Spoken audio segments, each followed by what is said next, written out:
Alright, Shalom. Coming back once again to the spirit and power of Yahweh Shem Yahushai, to do a little edification, to feed the lambs of Yahushai, and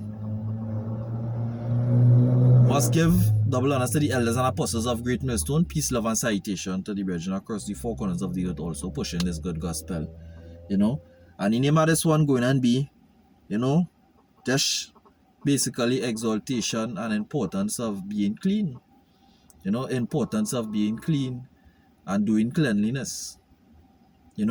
Having a clean body and a clean spirit.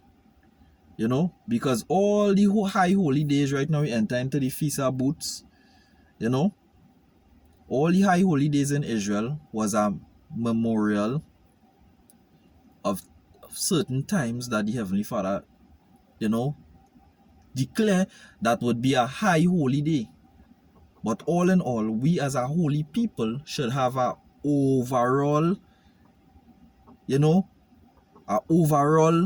high holy, persona about ourselves. So we're going into the first precept that we're going to read will be taken from the book of Hebrews chapter 10, and reading from verse 1. For the law, having a shadow of good things to come, and not the very image of the things, can never with those sacrifices which they offered year by year continually make the comers thereunto perfect.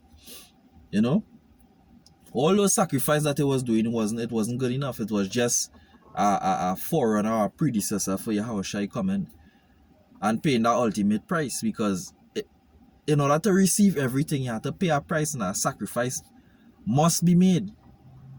In front of the eyesight of Yahweh Shem Yahushai, a sacrifice must be made. In order to obtain anything, you must give your sacrifice, and a sacrifice has to be clean. A sacrifice has to be your first fruits. And if you go all the way back to Genesis with Cain and Abel, when both of them brought up the sacrifice unto the throne of Yahweh Shem Yahushai, the Most High accepted one and rejected the other.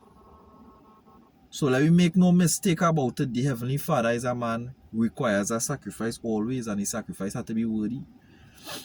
Verse 2, Hebrews 10 and verse 2.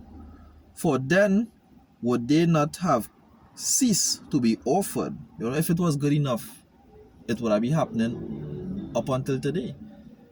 But the sacrifice that was good enough came and took place, and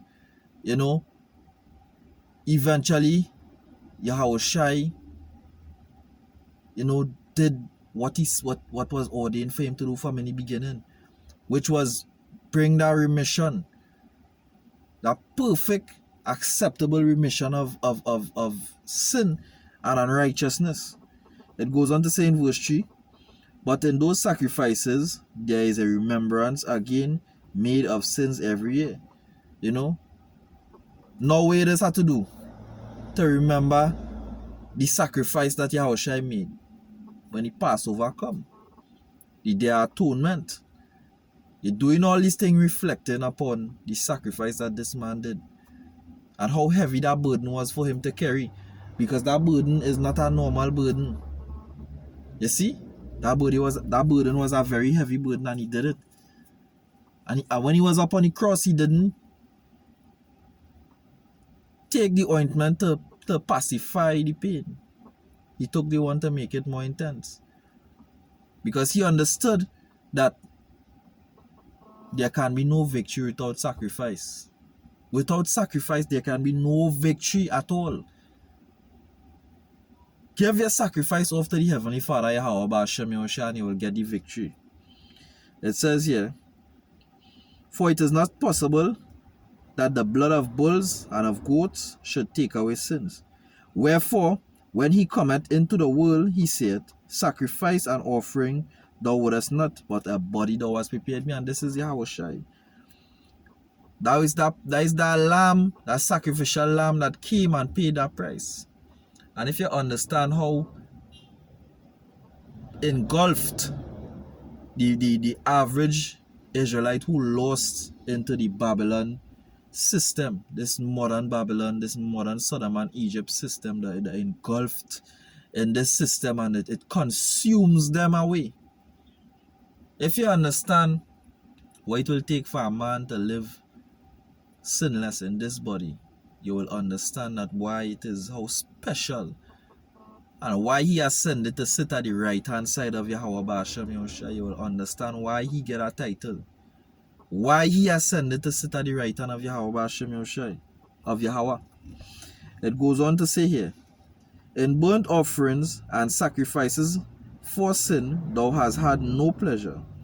Then said I, lo, I come in the volume of the book.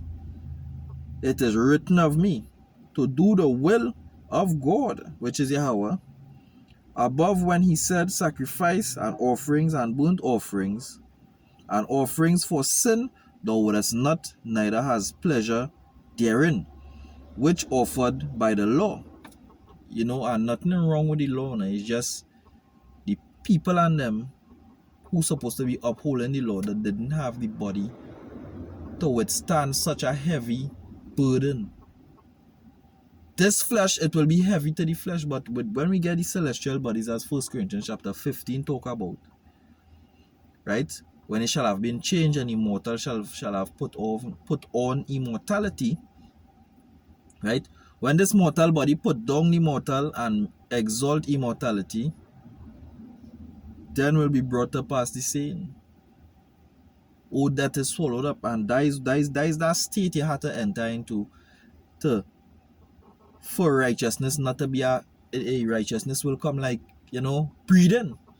When you enter in such an existence, and Yahushua understood that, and he made the necessary sacrifice so that he firstly could enter back into that state, and in return, all the elect will pass through that straight gate and enter back into that state of, you know, dwelling effortlessly with righteousness. Right now, we doesn't be effortlessly dwelling with righteousness. We just had to fight against this flesh, to do some righteousness. But Yahushua, through the sacrifice he made, he bring back that privilege unto us. You see, what a marvelous thing. It goes on to say, Hebrews 10 and 9. Then said he, Lo, I come to do the will of God, which is Yahweh. He taketh away the first, that he may establish the second, by that which we are sanctified through the offering of the body of Yahushua HaMashiach once and for all. And it's all about sanctification, being holy, you know, being worthy to be called the sons of Yahweh Ba'ashem Yahushua, because, you know, in Revelation, the scripture say, who is worthy to loose the seals? And he wept much. And one of the elders said unto him, Weep not, for the Lion of the tribe of Judah had conquered to loose the seals. And this is a privilege. People need to sit down and reflect back on Yahushua and the price he paid, so that we could have a fighting chance against all this iniquity and unrighteousness outside here in this system. You know, Yahushua came and he did the ultimate harsh, rugged sacrifice, and he bared his cross. Yahushua bared his cross, and we ought to bear our cross too. You see? So I'm going to read the next verse. It says here, and every priest standing daily ministering and offering for the same sacrifices which could never take away. Right? It goes on to say in verse 12, but this man, after he had once offered one sacrifice for sins forever, sat down at the right hand of Yahweh Ba'ashem Yahushua. And that is where we want to eventually reach, to sit down at the right hand of Yahweh Ba'ashem Yahushua, and no longer be subjected unto going off this body that tying down our spirit. Our spirit want to be light and bask in righteousness. But this wretched flesh, that we live in, as Paul say, O wretched man that I am, who shall deliver me from this body of sin? This but through practice and through much, you know, sacrifice, we will get the victory because Yahushua already won the battle. It's just we now, he already win the war. It's just we have our battles to fight now to enter into that state. So this was my short contribution for today. Mawat lababal, kwamya sharala. Until next time, fight for the truth until death. Shalom.